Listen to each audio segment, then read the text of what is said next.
The point of view کے تمام ناظرین کو السلام علیکم۔ میں ہوں آپ کا دوست محمد ارشد۔ دوستو، حضور اکرم صلی اللہ علیہ وسلم کے دور میں کچھ عربی ایک یہودی عالم کے پاس گئے اور اس سے کہا کہ حضور اکرم صلی اللہ علیہ وسلم سے ایسا کیا سوال کیا جائے کہ ان کے نبی ہونے کی حقیقت واضح ہو سکے۔ اس کے جواب میں اس یہودی عالم نے حضور اکرم صلی اللہ علیہ وسلم سے 3 سوال پوچھنے کا کہا، جن میں سے ایک سوال یہ تھا کہ اصحاب کہف کون تھے۔ لہٰذا اللہ پاک نے اپنے محبوب صلی اللہ علیہ وسلم کو اس کے جواب میں قرآن پاک کی سورہ کہف میں مکمل وضاحت کے ساتھ فرمایا۔ اس کے مطابق یہ حضرت عیسیٰ علیہ السلام کے دور تھا، جب اللہ پاک نے انہیں آج کے دور کے فلسطین میں لوگوں کو اسلام کی تبلیغ کے لیے بھیجا۔ یہ علاقہ اس وقت رومن امپائر میں شامل ہوتا تھا اور یہ بت پرست لوگ تھے۔ یہاں ایک یہودی بادشاہ کی حکمرانی تھی جو رومن حکومت کے ماتحت ہی کام کرتا تھا۔ جب حضرت عیسیٰ علیہ السلام نے یہاں تبلیغ شروع کی تو رومی لوگ آپ کے مخالف ہو گئے اور آپ کو گرفتار کر سولی پر لٹکانا چاہا، مگر اللہ پاک کے حکم سے آپ کو زندہ آسمان پر اٹھا لیا گیا۔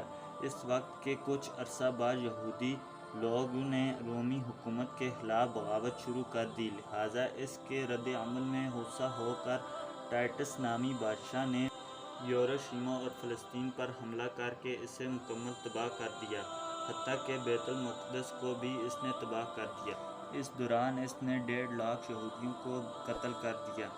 جو بچے کچے یہودی رہ گئے تھے وہ جان بچا کر فلسطین سے نکل گئے، اور یوں صرف عیسائی لوگ جو حضرت عیسیٰ علیہ السلام کو ماننے والے تھے، ان کی تعلیمات کے پیروکار تھے، صرف وہ ہی فلسطین میں رہ گئے تھے۔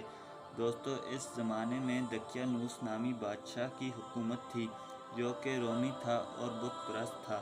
لہٰذا اس کی حکومت میں موجود عیسائی لوگوں پر ظلم و ستم کرنا شروع کر دیا، یہاں تک کہ حضرت عیسیٰ علیہ السلام کے ماننے والوں ان کے چند نوجوان حواریوں کو ایک روز اپنے دربار میں بلایا اور ان سے کہا کہ میں تمہیں چند روز کی مہلت دیتا ہوں کہ تم اپنے نئے دین یعنی عیسائیت سے باز آ جاؤ، ورنہ میں تمہیں قتل کر دوں گا۔ دوستو، عیسیٰ علیہ السلام کے پیروکار یہ نوجوان لوگ اصحاب کہف تھے، جن کے واقعہ کا ذکر قرآن پاک میں سورہ کہف میں وضاحت کے ساتھ موجود ہے۔ ان نوجوانوں نے جب یہ دھمکی سنی تو شدید پریشان ہو گئے، کیونکہ وہ اس بادشاہ سے لڑنے کی ہمت نہیں رکھتے تھے اور نہ ہی اس شہر میں رہ کر عیسائیت کی تعلیمات کو جاری رکھ سکتے تھے، ورنہ ان کو دقیانوس بادشاہ قتل کر دیتا۔ لہٰذا انہوں نے شہر کو چھوڑ کر بھاگ جانے کا فیصلہ کیا اور اللہ پاک کی ذات پر بھروسہ کر کے اس شہر سے نکل گئے، یہ سوچتے ہوئے کہ اللہ پاک ہی ہمارے لیے کوئی فیصلہ کرے گا اور ہمارے لیے کوئی نیا راستہ بنائے گا۔ یہاں تک کہ ایک پہاڑ کے غار میں جا کر چھپ گئے اور وہیں اس غار میں سو گئے، یہاں تک کہ سوتے سوتے ان پر 300 سال کا عرصہ گزر گیا، یعنی 300 سال تک یہ لوگ اس غار میں سوتے رہے۔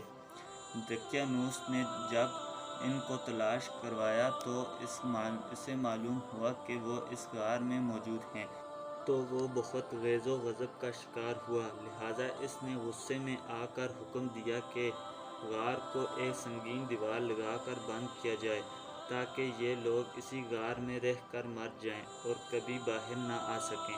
جب کہ اس نے جس شخص کے ذمہ یہ کام لگایا وہ بہت ہی نیک اور ایماندار آدمی تھا، اس نے اصحاب کہف کے نام اور ان کی تعداد اور پورا واقعہ ایک تختی پر کندہ کروا کر تانبے کے صندوق میں رکھ کر دیوار کی بنیاد میں رکھ دیا، اور اسی طرح کی ایک تختی شاہی خزانے میں بھی رکھوا دی۔ اس 300 سال کے عرصہ میں دقیانوس بادشاہ مر گیا اور کئی بادشاہ کی حکومتیں آئی اور چلی گئی، یہاں تک کہ 300 عیسوی میں رومن امپائر نے بھی عیسائیت اختیار کر لی۔ اس زمانے کے بعد یعنی 446 عیسوی میں بیدروس نامی عیسائی بادشاہ کی حکومت آئی، جو ایک نیک دل اور انصاف پسند بادشاہ تھا، اور اس نے 68 سال تک شان و شوکت سے حکومت کی۔ اس کے دور میں مذہبی فرقہ پسندی عروج پر پہنچ چکی تھی اور لوگوں میں مرنے کے بعد دوبارہ زندہ کیے جانے اور قیامت کا یقین ختم ہوتا جا رہا تھا۔ تو اپنی قوم کا یہ حال دیکھ کر بدروس نامی بادشاہ انتہائی رنجیدہ ہو گیا اور ایک روز اپنے مکان کی تنہائی میں جا کر بند ہو گیا۔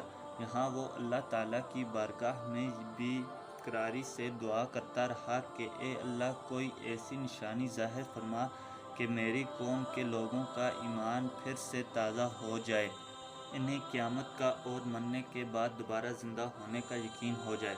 اللہ پاک نے اس کی یہ دعا قبول فرمائی، لہٰذا ایک روز ایک چرواہا اپنی بکریوں کو ٹھہرانے اسی غار کے پاس پہنچا۔ یہ وہی غار تھی جس میں اصحاب کہف موجود تھے اور اس میں سو رہے تھے۔ اس چرواہے نے چند لوگوں کے ساتھ مل کر اس دیوار کو گرا دیا۔ اس دیوار کے گرتے ہی ان لوگوں پر بہت خوف طاری ہو گیا، سب وہاں سے بھاگ گئے۔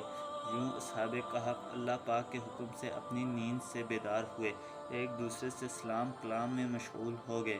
جب انہیں بھوک لگی تو ایک ساتھی جس کا نام یملیحہ تھا، اس کہا تم بازار جا کر نہایت خاموشی سے کھانا لے کر آؤ، یہ بھی معلوم کرنا کہ دقیانوس بادشاہ ہمارے بارے میں کیا ارادہ رکھتا ہے۔ اور وہ جب بازار پہنچ کر دیکھتا ہے کہ ہر طرف اسلام کا بول بالا ہے اور لوگ حضرت عیسیٰ علیہ السلام کا کلمہ پڑھ رہے ہیں، اس کشمکش میں یملیحہ ایک دکان پر کھانا لینے پہنچے اور کھانے کے بدلے دقیانوس دور کا ایک سکہ دیا۔ دکاندار نے جب یہ سکہ دیکھا تو اس نے سوچا کہ اسے کوئی پرانا خزانہ مل گیا ہے، تو اس نے اسے بادشاہ کے حوالے کر دیا تاکہ اس کے خزانے کے بارے میں پوچھ گچھ کر لے۔ تو سپاہیوں نے اس سے پوچھا کہ خزانہ کہاں ہے؟ تو اس نے جواب دیا، میرے پاس کوئی خزانہ نہیں ہے۔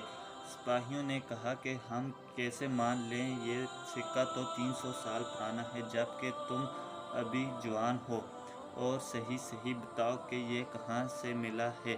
جواب میں یملیحہ نے کہا کہ یہ بتاؤ کہ دقیانوس بادشاہ کا کیا حال ہے؟ تو سپاہیوں نے جواب دیا کہ اس نام کا کوئی روحی زمین پر بادشاہ موجود نہیں ہے، بلکہ سینکڑوں سال پہلے اس نام کا ایک بے ایمان بادشاہ گزرا ہے۔ یہ سن کر یملیحہ حیران اور پریشان ہو گئے اور کہا کہ ابھی کل ہی ہم اس سے اپنی جان اور ایمان کو بچانے کے لیے اس غار میں چھپے تھے۔ جب انہوں نے بتایا کہ میرے ساتھی ابھی بھی اسی غار میں موجود ہیں، تو سپاہی اور بہت سارے لوگ اس غار کی جانب گئے۔ تو اس غار میں موجود اصحاب کہف سمجھے کہ دقیانوس کے سپاہی اس غار تک پہنچ گئے ہیں۔ سپاہیوں نے اس صندوق کو نکالا اور جس تختی پر ان کے نام اور یہ لکھا ہوا تھا کہ یہ مومنوں کی جماعت ہے جو اپنے دین کی حفاظت کے لیے اس غار میں پناہ گزیر ہو گئی ہے۔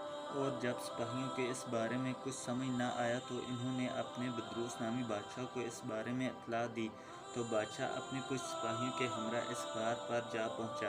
اس نے یہ دیکھ کر اللہ پاک کا شکر ادا کیا کہ لوگ اب مرنے کے بعد دوبارہ زندہ ہونے پر یقین رکھیں گے۔ اس کے بعد اصحاب کہف نے بادشاہ کو دعا دی اور کہا، اللہ تمہاری بادشاہی کو برکت عطا کرے، اور سلام کر کے اسی غار کی جانب واپس چلے گئے اور اسی غار میں سوتے ہوئے اللہ کے حکم سے وہیں فوت ہو گئے۔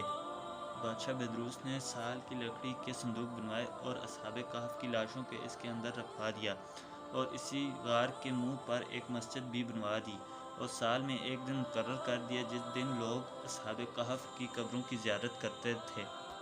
دوستو، اگر ویڈیو آپ کو اچھی لگی ہو تو ہمارے چینل کو سبسکرائب کریں تاکہ مزید آنے والی انفارمیٹیو ویڈیوز کی نوٹیفیکیشن سب سے پہلے آپ کو ملے، اور میری اگلی ویڈیو تک کے لیے مجھے دیجیے اجازت۔ اللہ حافظ۔